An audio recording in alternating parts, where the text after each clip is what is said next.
Hello everyone, welcome to Edisi, and we are here together easifying studying for all. For today, we are presenting the last lesson by Alphonse Daudet from the English book Flamingo.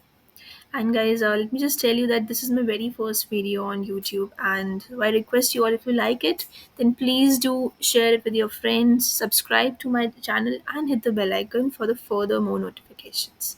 So let's begin. So, to begin with, the theme of this lesson, the last lesson, is actually based on the appreciation's importance. That what is the actual importance? क्योंकि जब हमारे पास कुछ चीज़ें होती है ना, तब हमें उसकी वर्थ नहीं समझ में आती, we don't value it. But at the time when वो चीज़ें जब हमसे थोड़ी दूर जाने लग जाए या कुछ ऐसा होने लग जाए, तब हमें उसकी एक्चुअल वर्थ समझ आती है, एंड तब हम चाहते हैं कि वो हमारे पास ही रहे. तो ये इसका मॉरली देखा जाए तो एक थीम है. बाकी हमारी बुक के चैप्टर एंड में हमारी ये 2 थीम्स एंड सब थीम्स मेंशन्ड है, जो कि मैंने सेकंड एंड थर्ड पॉइंट में मेंशन किया है. That is the pain inflicted by people of a territory by its conquerors by taking away the right to study और स्पीक. ये एक्चुअली ना बेसिकली फ्रैंको प्रशियन वॉर के बाद का एक इंसिडेंट है, यू कैन से. मतलब वहाँ पे ना एक्चुअली जब ये वॉर हुआ था तो Prussians had actually won that war, and जो भी फ्रांस के कुछ स्टेट्स थी उन्होंने उसको कॉन्कर कर लिया था. एंड वहाँ पर वो as a result of the domination वो अपनी लैंग्वेज वहाँ पर इम्पोज कर रहे थे फ्रेंच पीपल पर. एंड देवर बेसिकली उनको रोक रहे थे कि वो अपनी फ्रेंच यूज़ ना करे एंड प्रशियंस की जो लैंग्वेज है उसका यूज़ करे. ठीक है, तो एक यहाँ पर ये इसका थीम है. तीसरा हम ये भी देख सकते हैं कि हमारा एक स्टूडेंट एंड टीचर का एटीट्यूड लर्निंग के टुवर्ड्स या टीचिंग के टुवर्ड्स कैसे कैसे रहता है, वो भी हमें इसमें देखने को मिलेगा. ठीक है, हमारे जो इसमें मेन कैरेक्टर्स हैं, एक है हमारा फ्रांस जो कि हमारा इसमें स्टूडेंट होने वाला है. ठीक है, बेसिकली सॉर्ट ऑफ प्रोक्रेस्टिनेटर, बहुत प्रोक्रेस्टिनेट करता है, उसका पढ़ने का मन नहीं करता, because he is more taken away by the outside things. बहुत ज़्यादा उसको नेचर बहुत उसको अपीलिंग लगता है, या वहाँ पर जो प्रशियंस की ड्रिलिंग होती है उसको वो देखने को बहुत ज़्यादा अपीलिंग लगती है. तो उसका फिर पढ़ने का मन नहीं करता. मोर ओवर उसको जो उसके टीचर है एम हैमिल, जो उसके टीचर है फ्रेंच टीचर, वो उसको बहुत स्ट्रिक्ट एंड क्रैंकी लगते हैं. बट एक्चुअली में हम रिवील करेंगे एम हैमिल एक्चुअली कैसे हैं, हम दोनों का खुद से हम देखेंगे कि उन दोनों का कैरेक्टर स्केच हम कैसे डिफाइन करेंगे. ठीक है, बाकी कैरेक्टर्स की बात करें तो हमारा ब्लैक स्मिथ है, जिनका नाम वॉचर है. बाकी और भी old man like the mayor, post master, सारे रिटायर्ड है. ठीक है, ये भी हमारे उसमें थोड़ा सा रोल है इनका, ऐसा ज़्यादा नहीं है. चलिए हम स्टार्ट करते हैं, फिर प्लॉटिंग देखते हैं कहाँ पर है. ये जो जगह बेसिकली एल्सेस की है, ये जो कि एक फ्रेंच डिस्ट्रिक्ट है. ठीक है, एंड एज आई सेड ये टाइम जो है हमारा फ्रैंको प्रशियन वॉर के बाद के, जहाँ पे फ्रांस जो है हार गई थी and Prussia actually won that war. And उसका कॉन्सिक्वेंस क्या हुआ कि जो हमारी फ्रेंच डिस्ट्रिक्ट थी like the Alsace and Lorraine, Alsace में हमारा बेसिकली प्लॉट हो रखा है ये पूरा सीन, एंड लॉरेन भी एक और डिस्ट्रिक्ट है, वो जो है ये सब डिस्ट्रिक्ट हैं ये प्रशियंस के हाथों में चली गई है. ठीक है, इसमें जो हमारे ऑथर हैं अल्फोंस टॉरे, वो खुद एक फ्रेंचमैन है. ठीक है, ये जो मैप है ये एनसीईआरटी में था, and like just I wanted to show you कि एल्सेस लॉरेन की लोकेशन कहाँ है, लॉरेन है या एल्सेस है. ठीक है, चलो अब हम स्टार्ट करते हैं. देखो, my strategy would be that I would be giving up question side by side, ताकि आपको टेक्स्ट प्लस क्वेश्चंस दोनों इकट्ठे समझ में आ जाए, that how you have to answer वो भी समझ में आ जाए, एंड आपकी स्टोरी में आज सच क्या क्या है वो भी आपको समझ में आ जाए. ठीक है, तो हम स्टार्ट करते हैं. I started for school very late that morning and was in great dread of a scolding. ये कौन कह रहा है? ये फ्रांस की साइड से, कि मतलब मैंने लेट हो गया था मैं, एंड मुझे डांट का बहुत डर लग रहा था. क्यों? Because of M Hamel he had said that he would question us on participles. मतलब उनको पार्टिसिपल्स के कुछ क्वेश्चंस, मतलब उनका टेस्ट था बेसिकली, वो होने वाला था. And I didn't know the first word about them. मतलब वो पढ़ के नहीं गया है France. For a moment, I thought of running away and spending the day out of doors. Means this is the drive which is taking him away. मतलब उसको बाहर घूमने का मन कर रहा है. He is more interested in that. It was so warm, so bright. The birds were chirping at the edge of the birds, and in the open field back of the sawmill, the Prussian soldiers were drilling. मतलब यही उसकी एक the site which was more appealing to him rather than the test on participles. तो question यहाँ से आता है कि भाई France is not interested in going to school. तो आपको यहाँ पे 2 पॉइंट्स लिखने हैं कि first of all he had not prepared for the test on the participles, डांट पड़ती क्योंकि उसको. एंड दूसरा कि जो आउटसाइड के जो सीन्स थे वो बहुत ज़्यादा अपीलिंग थे। आप चाहो तो यहाँ से इसी पोर्शन से आप लिख सकते हो ये जो हाइलाइटेड है येलो उसमें, ठीक है? And it was all much more tempting than the rule of four participles, but I had the strength to resist and hurried off to school. तो मतलब यहाँ से हम ना इसकी कुछ क्वालिटीज देख सकते हैं फ्रांस की। पहली बात, लेजी है, ये लेट हो गया था क्योंकि प्रोक्रेस्टिनेट करता है, काम पढ़ता नहीं है, ठीक है? प्लस इसको बाहर घूमना अच्छा लगता है। प्लस अब देखो ये भी स्कूल गोइंग बच्चा है, बट इसमें इतनी तो मतलब रेजिस्टेंस है कि वो बाहर ना जाके फिर भी स्कूल आ रहा है, मतलब he is good at resistance, ठीक है? वो भी आप देख सकते हो। When I passed the town hall, there was a crowd in front of the bulletin board. वहाँ पे एक टाउन हॉल था, मतलब वहीं पर एक नोटिस बोर्ड जैसा था, एक bulletin board. For the last 2 years, all our bad news had come from there. Why is it saying that bad news? Because since the Prussians have acquired their state, मतलब there was nothing so good for them to happen. तो वहाँ पे जितनी भी bad news थी वो सारी वहीं पर आती थी. Like the lost battles, the draft, the orders of the commanding officer. ये सारी की सारी जो न्यूज़ थी वहाँ पर कहाँ लगती थी? बुलेटिन बोर्ड पे लगती थी। तो एक क्वेश्चन आ सकता है कि what is the importance of the bulletin board, तो आपको उसमें ये लिखना है, ठीक है? And I thought to myself without stopping, what can be the matter now? अब वो सोच रहा है, like he is of course excited कि यार ऐसा क्या हो गया, मतलब इतनी भीड़ आज आज क्यों है यहाँ पे भीड़, आज क्या यहाँ पे ऐसा आ गया? Then, as I hurried by as fast as I could go, the blacksmith watcher जो जैसे मैंने बोला blacksmith के बारे में कि आएंगे, who was there with his apprentice, मतलब उसके जो साथ वाले थे, reading the bulletin, called after me. उनने मतलब फ्रांस को बोला रोक के थोड़ा कि don't go so fast Park, you'll get to your school in plenty of time. हाँ, मतलब सी अगर मैं लेट हूँ, मुझे ऐसे कोई बोलेगा तो of course it will be like कि मेरे को टॉन्ट मारे कि तू लेट हो गई है वैसे भी, बट नहीं, ऐसा वहाँ पर नहीं था। I thought he was making fun of me and reached M. Hamill's little garden all out of breath. France तो चलो यार, उसको भी लगा कि यार ये मेरे मजाक उड़ा रहा है क्या? But was the blacksmith making fun of him? Actually, the answer is no. He was not, because उसने ऐसे क्यों बोला? Because there was need to go to the school anymore. उसके बाद ज़रूरत ही नहीं थी। क्यों नहीं थी ज़रूरत? Because of the last lesson. अब लास्ट लेसन क्यों है ये हम अभी अभी आगे फर्दर स्टोरी में रीड आउट कर लेंगे। This is just for reference, अगर आप नोट्स जब आप गो थ्रू करेंगे तब उसके लिए मैंने लिखते हैं कि लास्ट लेसन की वजह से है, ठीक है? Usually, when school began, there was a great hustle and bustle which could be heard out of the street. The opening and closing of desks, lessons repeated in unison, very loud with our hands over ears to understand better. मतलब यार ये general है, ये आप कभी भी देख सकते हो, जैसे हमारा टेस्ट होता है, लाइक बेंचेस की साउंड, बच्चों की चें चें सब लगी रहती है ना, एंड अगर टेस्ट है तो फटाफट हम कैसे रिपीटेडली अपने लेसन्स को रिकॉल करते रहते हैं, that was the same scenario हो रहा था। And the teachers great ruler rapping on the table, like teacher table पर अपना रूलर बजाते रहते हैं ना, like to make the children quiet. But now it was all so still, but अब यहाँ पर सब कुछ बहुत ज़्यादा स्टिल था। उससे पहले यहाँ पर देखो question, describe the usual scenario in the school. यहाँ पर आप क्या लिखेंगे, ये मैंने पॉइंट्स मार्क कर रखे। Number 1, there was a great hustle and bustle, ठीक है, जो कि सुनाई देता था। दूसरा, opening and closing of the desk. तीसरा, lessons repeated in unison very loud with the hands over ears to understand better, ये तीसरा पॉइंट हो जाएगा। And the teachers great ruler rapping on the table, ये फोर्थ पॉइंट। तो इस question में आप ये 4 पॉइंट डालेंगे, ठीक है? I had counted on the commotion to get to my desk without being seen. But of course, that day everything had to be as quiet as a Sunday morning. Actually, phrase थोड़ा ना important है, because इसकी significance पूछ लेते हैं कि क्यों है, लाइक ये जितने भी हम फर्दर क्वेश्चंस उठाएंगे ना उसी में आ जाएगा ये एसेंस, पर आपको समझना है कि ऐसा क्यों था।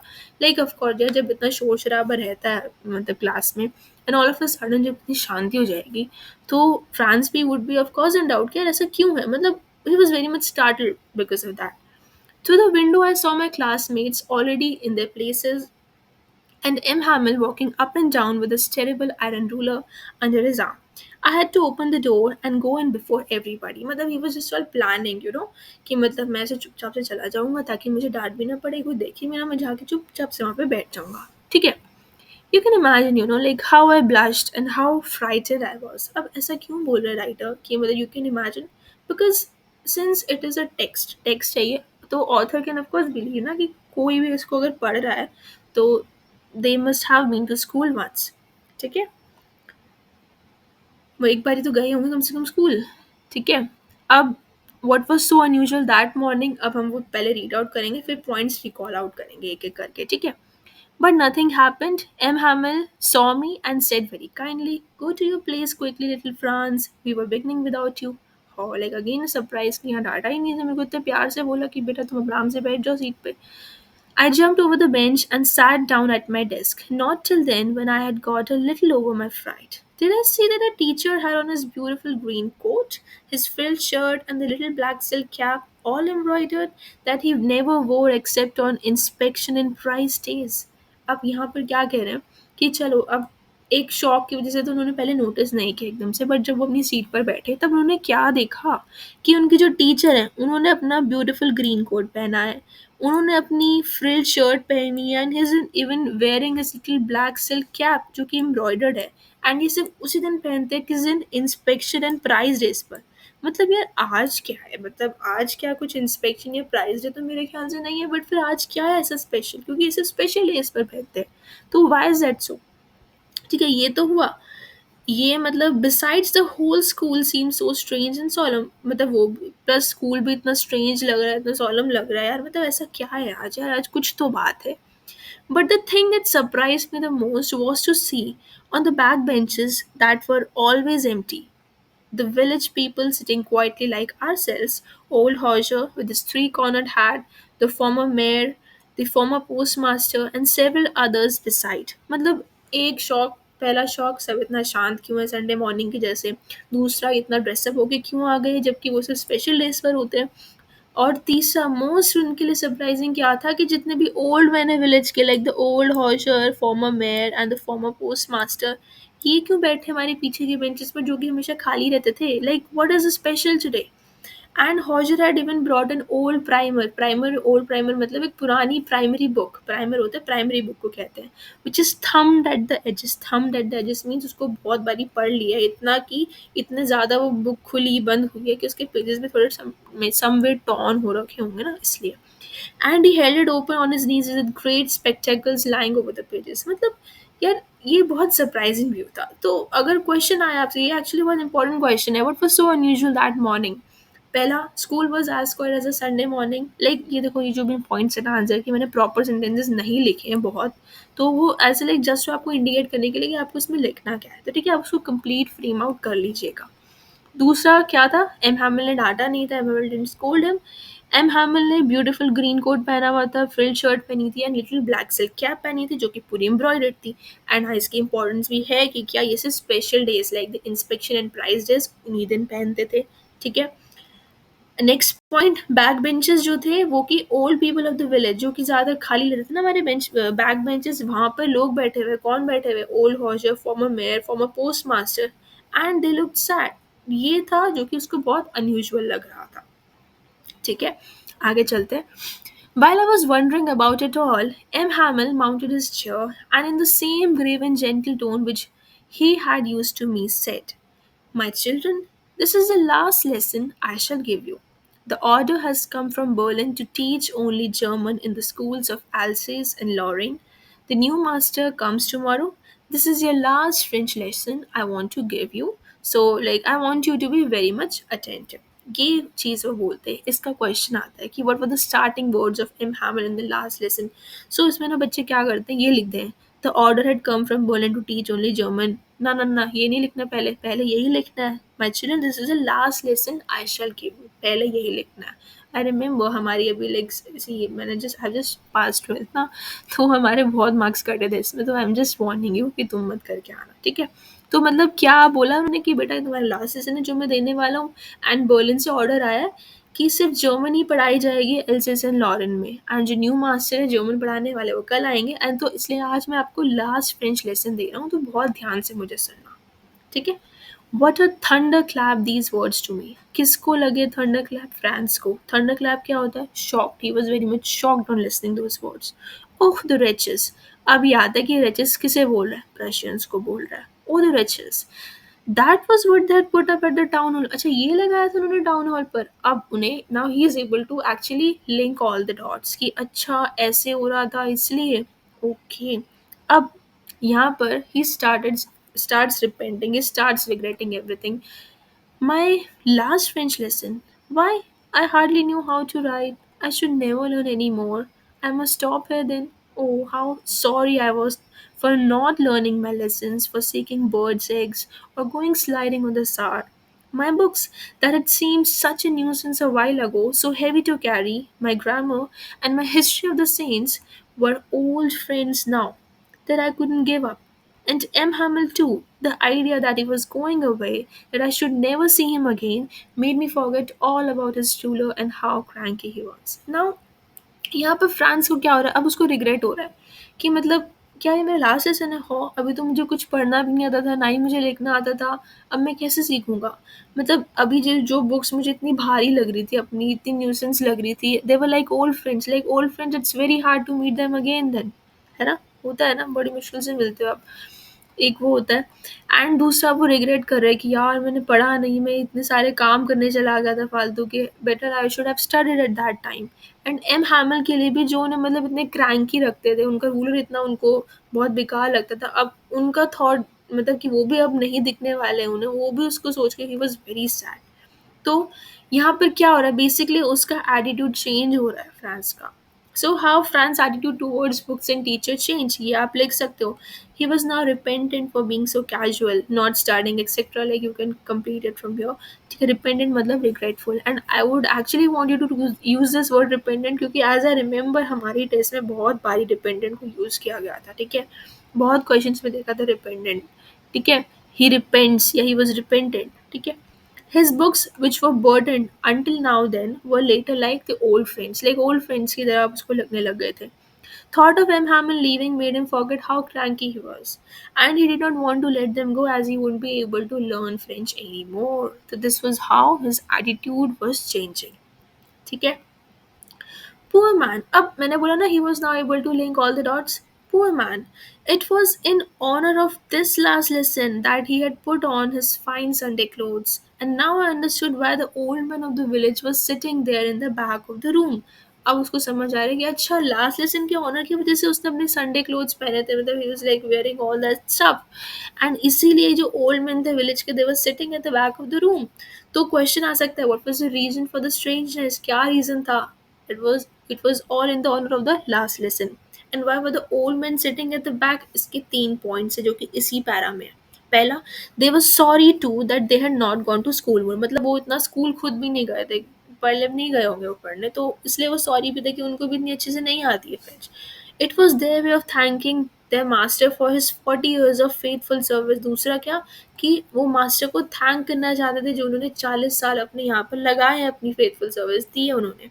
एंड तीसरा, they wanted to show the respect for the country that was this no more. तो 1 2 3 3 पॉइंट्स है, अगेन बहुत यूजुअली आस्क क्वेश्चन है ये। ठीक है, चलो आगे चलते हैं। While I was thinking all of this, I heard my name called. किसने बुलाया इसको? एम हैमिल ने बुलाया। It was my turn to decide. What would I not have given to be able to say that dreadful rule for the participle all through? Very loud and clear and without one mistake. Now he's just, imagining all this. क्या मतलब मैं अपना जो भी participles का पूरा rule है उसको बिना अटके clear loudly क्या मैं बोल पाऊंगा? Like he was thinking all that thing. But I got mixed up on the first words and stood there, holding on to my desk, my heart beating and not daring to look up. तो मतलब वो उसका basically हो रहा था कि यार मतलब उन्होंने एक्चुअली मेसअप कर दिया था, ऑफकोर्स उनको आता था नहीं, याद भी नहीं किया था कुछ ढंग से, तो उन्होंने फिर कर दिया थोड़ा। I heard M. Hamill say to me, I won't scold you, little France, मैं तुम्हें डांटूंगा नहीं. You must feel bad enough. तुम्हें लगना चाहिए. See how it is. अब ना वो यहाँ पे थोड़ा ब्लेम करना चालू करते हैं कि मतलब चिंता मत करो यार, मुझे पता है तुमने नहीं पढ़ा, इट्स फाइन, बट तुम्हारी भी गलती नहीं है, वैसा बोलते हैं। अच्छा, यहाँ पर इससे क्या इन्फर कर सकते हो कि अब फ्रांस का ना इंटेंट चेंज होता है। इंटेंट मतलब उसका जो स्पिरिट, जो मोटिव जो था, वो सब चेंज होने लग गया था यहाँ से। ही वॉज नाउ इवन अशीम्ड, उसको शर्म भी आ रही थी। ठीक है, तो वो क्या बोलता है कि just don't worry, see how it is. वो बता रहे हैं कि every day we have said to ourselves, मतलब हम हमेशा ही बोलते थे कि I have plenty of time, I learn it tomorrow, and now you see where we have come out. That's the great trouble with Alsace. अच्छा, यहाँ पर क्या बोल रहा है कि मतलब वो जनरली बता रहा है कि यहाँ पर जनरली लोगों का एटीट्यूड क्या है कि वैसे तो उन्होंने मतलब कुछ सीरियसली कुछ करना नहीं है, मतलब पढ़ने का जब भी होता है तो बोलते हैं हाँ अभी तो बहुत टाइम है, कल पढ़ लेंगे। मतलब it is the problem with the else's. Else's की प्रॉब्लम नहीं है, एल्सेस के पीपल की प्रॉब्लम, एल्सेस के लोगों की प्रॉब्लम है। सो अगर ये पोएम होती ना, of course it would have been a metaphor, but ये पोएम नहीं है हमारी। ठीक है, तो लाइक वैसे ही बता रही हूँ कि एल्सेस नहीं, it is actually referring to the people of the Alsace, कि वो अपनी जो लर्निंग है वो हमेशा प्रोक्रेस्टिनेट करती है। ठीक है, so it blames procrastination of the people of France. ठीक है, टीचर ये कहता है she puts up learning till tomorrow. Now those fellows out there, which fellows? The Prussians, वो बोलेंगे अब हमें आकर क्या बोलेंगे? How is it you pretend to be Frenchmen and yet you can neither speak nor write your own language? मतलब तुम खुद को फ्रेंचमैन बोलते हो, ना ही तुम बोल सकते हो, ना ही अपनी तुम लैंग्वेज लिख सकते हो, तुम कैसे हो? मतलब प्रश्न उनको टॉन्ट मारेंगे। तो वो बता रहा है कि यार ये जो लर्निंग की जितनी भी डिले है ये सब हमने खुद ही किया, ये सब जो भी एल्सिस के लोग हैं उन्हीं की गलती है। वो कभी पढ़ने के लिए कभी they were never interested, but अब जब टाइम नहीं है, when it is very hard time for us to keep that spirit up of speaking French and all, तो अब उनको रिग्रेट हो रहा है सबको।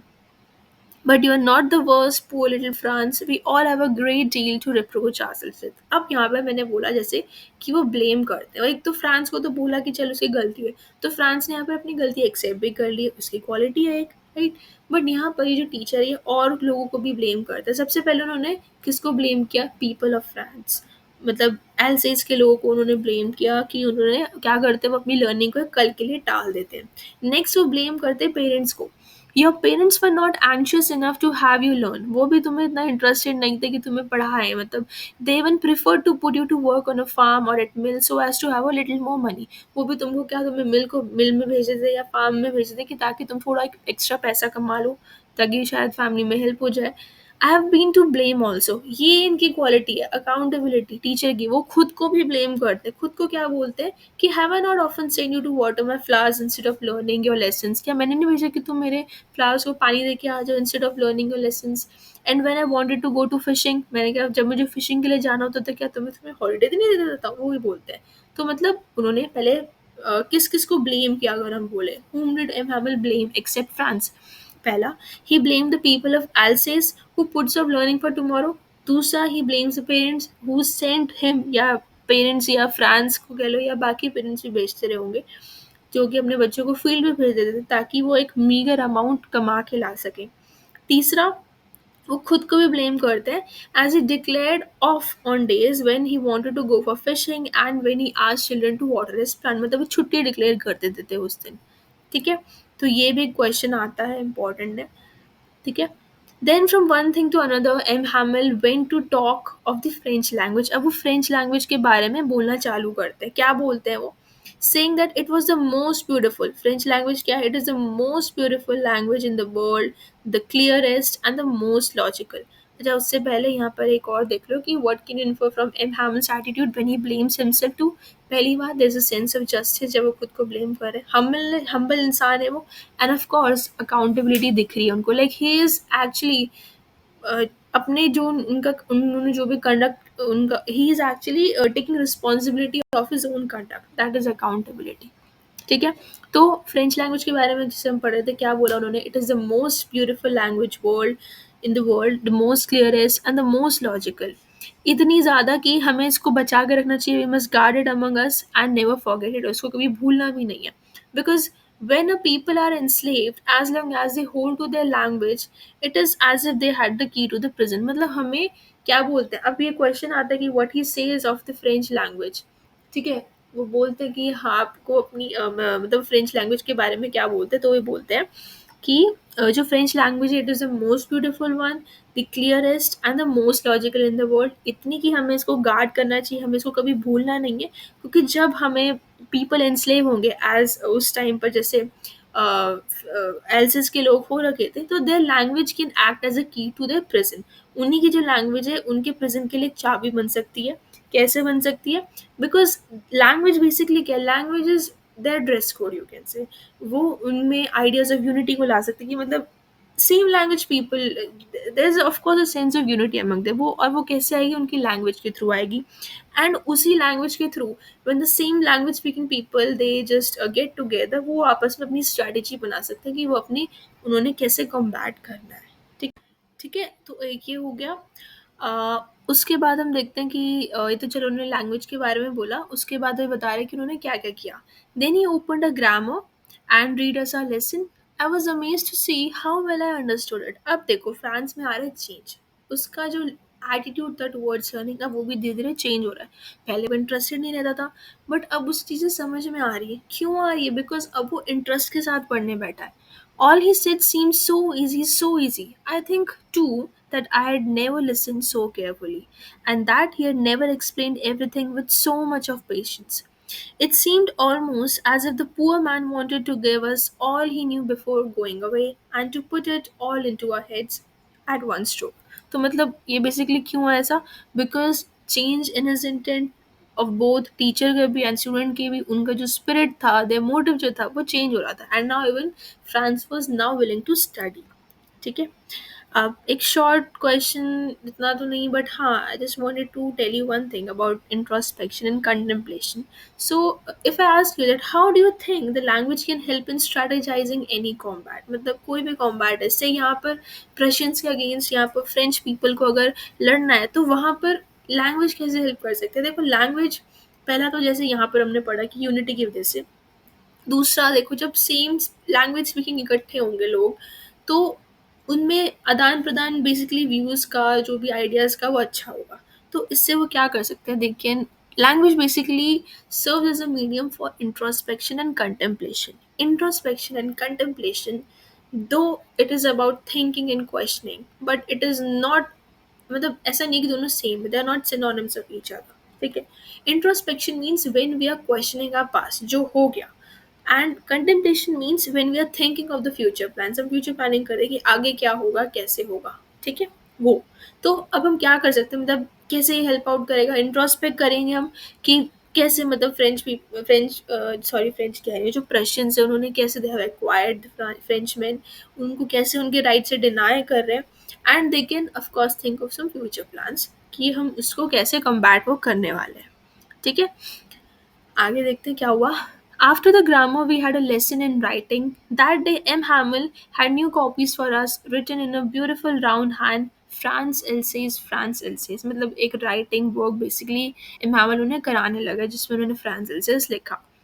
They looked like little floats floating everywhere in the schoolroom, hung from the rod at the top of our desks. You ought to have seen how everyone set to work and how quiet it was. मतलब it was, अब वहाँ पे ना ऐसा लगता है कि flags उड़ रहे हैं, फ्लैग्स उड़ रहे थे. That was, you know, driving in a you can say patriotic spirit in them. ठीक है.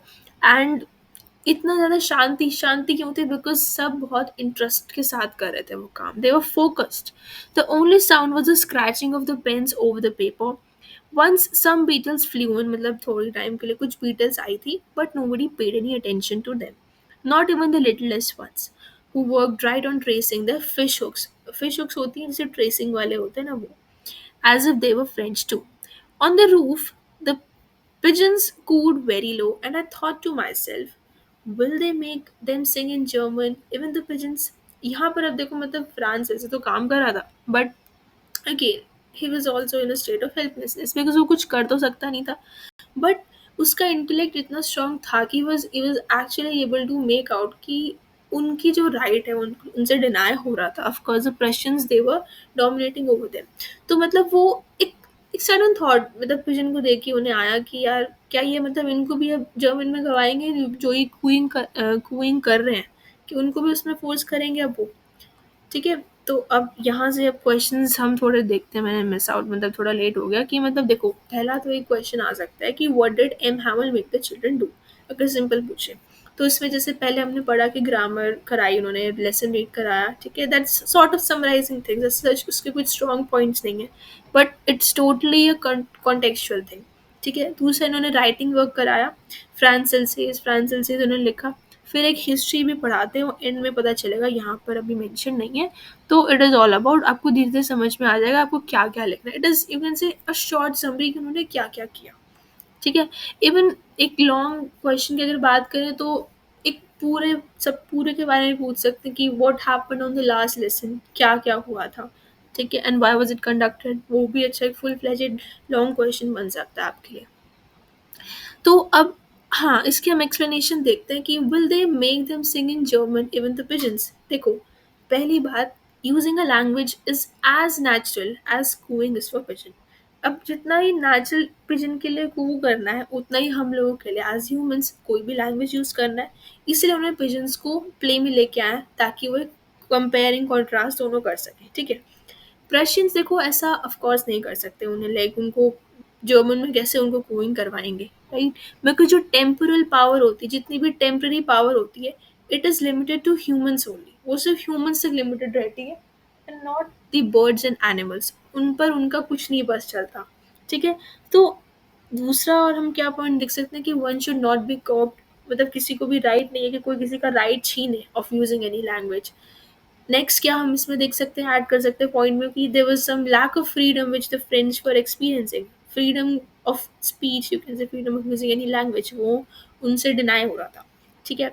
इवन फ्रांस ने पीजेंट्स की तरफ क्यों देखा? बिकॉज वो उसकी हेल्पलेसनेस को शो कर रहा है, ठीक है? क्योंकि वो like he just couldn't do anything. दूसरा, फ्रांस जो था वो फ्री नहीं था, फ्रेंच मैन फ्री नहीं थे, but the pigeons they were free to use their own language, maybe it's cooing for them, ठीक है? आगे देखते हैं। When I looked up for my writing, I saw M. Hamill sitting motionless in his chair and gazing first at one thing, then at another, as if he wanted to fix in his mind just how everything looked in that little school room. मतलब अब M हैमल की थोड़ी सी state बताने कैसा, लेकिन वो all motionless सारी चीज़ों को ऐसे देख रहे थे because he was again uncertain कि अब वो यहाँ पे कभी आएंगे, बिकॉज अब पढ़ा तो सकते नहीं थे, जैसे कि अब उनको कहीं ना कहीं दूसरी जॉब दूसरा प्रोफेशन ढूंढना ही पड़ता, because teaching and that too French was no longer accepted, ठीक है? And you could just even see, na, for 40 years he had been there in the same place with his garden outside the window and his class in front of him. Just like that. Like it was so good. मतलब of course वो बहुत ज़्यादा sentimental हो गए थे. Only the desks and benches had been worn smooth मतलब इतने ज़्यादा use हो चुके थे. The walnut trees in the gardens, they were now taller, and the hopvine that he had planted himself twined about the windows to the roof. मतलब there was some growth. Physical state में जो भी natural चीज़ें थी वो सब grow हुई थी. बेंचेस घिस गए थे, वॉलनट ट्रीज बड़े हो गए थे, हॉपवाइन भी बड़ा हो गया था. How it had been broken his heart to leave it all. Oh poor man, मतलब कितना उसके लिए कितना दुखदाई रहा होगा. It was so heart wrenching for him to hear his sister moving about in the room packing their trunks, जो भी था अपना सामान बांध रहे थे वो, for they must leave the country the next day, मतलब उनको नेक्स्ट डे ही अब जाना पड़ रहा था. तो यहाँ पर ये पैरा कुछ नहीं, it's all basically describing about the physical state of the school, कैसा कैसे वहाँ था एंड कैसा कैसा टाइम के साथ वहाँ पर चेंज आया था, ठीक ठीक है? आगे देखते हैं. But he had the courage to hear every lesson to the very last. After the writing, we had a lesson in history. जैसे मैंने बोला था ना, हिस्ट्री भी पढ़ेंगे. Then the babies chanted their ba baby babu. It's like the rhyme जैसे हम पढ़ते हैं. Down there at the back of the room, old Hodger had put on his spectacles and holding his primer in both hands. He spelled the letters with them. You could see that he too, he was crying. There was all the emotional drive, moving in the air. सब बहुत ज़्यादा sad थे. Everyone was very much repentant. बहुत ज़्यादा उनको regret हो रहा था कि they have not been so serious until then. And अब जब the Prussians had ordered that कि अब there is no more French learning in the schools, and they were now becoming very much sad. ठीक है? तो जैसे मैंने बोला, आपका जो हॉजर था वो भी रीड आउट करते करते बहुत ज़्यादा इमोशनल हो रहा था. He also started crying, but actually his face was very funny for everyone to watch. ठीक है? It was so funny to hear him that we all wanted to laugh and cry. See, how well I remember it, that last lesson. All at once, the church clock struck 12. Then the Angelus basically, I guess, उनकी कुछ prayer होती है. At the same moment, the trumpets of the Prussians returning from the drill. मतलब ये अब क्या आपको demonstrate कर रही है, basically आपके Prussian rule has arrived. वो उसका एक sign है, you can say. Trumpets of the Prussian. This sounded under our windows. M. Hamill stood up very pale in his chair. I never saw him look so tall, मतलब इनहामिल खड़ा हुआ, मतलब he never saw him कि इतना बड़ा दिख रहा था। वाई? बिकॉज एक renewed respect for the teacher वो फ्रांस के अंदर डेवलप हो गई थी. My friends, he said, I like he couldn't complete whatever he was trying to say, but something choked him. He could not go on. Then he returned to the blackboard, took a piece of chalk, and bearing on with all his might, he wrote as large as he could. वाई विल लव France है जो भी है, इसको जैसे पढ़ता है, I don't know. It's like इसका मतलब फ्रेंच में होता है लॉन्ग लिव फ्रांस, तो आप इसको याद कर लो. क्वेश्चन आता है कि what did he do during the last minutes of the last lesson. तो first he tried speaking but he couldn't as he went emotional and he wrote this thing. ठीक है, ये फ्रेज लिखा, या आप ये भी लिख सकते हो ही wrote long live France in French. Then he stopped and leaned his head against the wall and without a word he made a gesture. मतलब वो कुछ बोला नहीं, घूम के वॉल की तरफ, एंड जस्ट उन्होंने जेस्चर किया, हैंड से हाथ हिलाते हुए बोल दिया कि बोला नहीं मतलब इशारा किया that the school is dismissed, you may go. And that is all I have written here. ठीक है, सो ये हमारा चैप्टर ख़त्म होता है. बिफोर लिविंग जस्ट थोड़ा सा उनका कैरेक्टर स्केच देखते हैं हम. थोड़े जो मुझे लगे रेलेवेंट पॉइंट्स आप अपनी साइड से ऐड ऑन कर सकते हो, मे बी मैं शायद तुम्हें एक्स्ट्रा पॉइंट्स बता दूँ. ठीक है. एम हैमिल, देखो पहले तो he was a very strict teacher but of course enthusiastic थे. As he attempted to teach everything even in the last lesson, उन्होंने ट्राई पूरा पूरा किया कि मैं सब कुछ इन्हें बस बता दूँ. सॉर्ट ऑफ पेट्रियाटिक थे बिकॉज वो इतना फ्रांस एंड फ्रेंच के बारे में बोल रहे थे इतना. ठीक है, how they even do it France says. ठीक है. अकाउंटेबिलिटी का पॉइंट कहाँ से उठाएंगे? जब उसने ब्लेम किया था ना कि मतलब लर्निंग मतलब ऐसे इतना इंटरेस्ट वगैरह क्यों नहीं, वो वाला पॉइंट जैसे हमने पहले क्वेश्चन में भी लिखा था. And then you can even write he appeared cranky but actually में नहीं थे. उनकी क्वालिटीज़ लिख देना like so humble than all. ठीक है. He loved his profession because he has been serving for around over more than 40 years even, and he was sort of sentimental also. France की बात करें, he is a little school going boy. He loves to hang out outside. He was a procrastinator of course. उसको अपनी teacher का डर भी लगता था इसलिए वो वापस भी आ गया था अपना. He was even trying to skip the class but नहीं किया फिर. ही एक्सेप्ट हिज मिस्टेक, उसने बहुत जगह अपनी मिस्टेक एक्सेप्ट करी. इवन जब वो इसको बहुत शर्म भी आने लगी थी ना जब टीचर उनको बोले कि तुमने मतलब तुम you were not serious sort, मतलब उसको खुद भी रियलाइज़ होने लगा था. सेल्फ रियलाइजेशन आ रही थी उसको.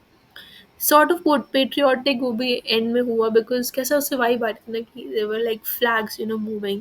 फ्रांसिस में कितना सीरियसली लिख रहे थे सब बच्चे. ठीक है. And he was even intellectual enough ताकि उसे समझ में आए कि Prussian rule he was it was actually curbing them. कैसे उनको उनकी फ्रीडम को रिस्ट्रिक्ट कर रहा था, कैसे it was like a prison to them. And he even got sentimental. And हम एक प्रोडिक्शन भी लगा सकते हैं कि he could be a sincere learner, जैसे कि वो बाद में बन भी गया था जब उसको रियलाइज़ हुआ द नीड. उसके अकॉर्डिंग वो एक सिंसियर लर्नर भी बन गया था. ठीक है. So dear children, that was all from my side. Thank you for इतने टाइम तक मतलब इस लॉन्ग वीडियो मेरे साथ बने रहने के लिए. So wish you good luck. Thank you and bye bye, and please do like share subscribe my channel.